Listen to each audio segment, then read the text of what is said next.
लक्षात नाही आहे. तर आता आम्ही अबुधाबीमध्ये आहोत आणि आता इथे जे नॅशनल ॲक्वेरियम वगैरे आहे ते करणार आहे. तर मंडळी, दुबई सिरीजच्या 4थ्या एपिसोडमध्ये तुमचं खूप खूप स्वागत. तर आज आहोत आम्ही अबुधाबीमध्ये.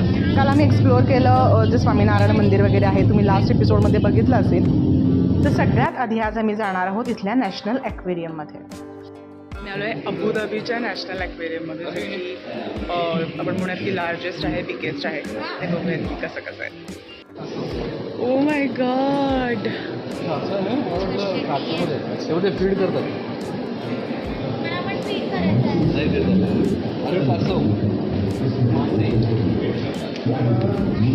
आधी ते खाली बघ, काच बघ.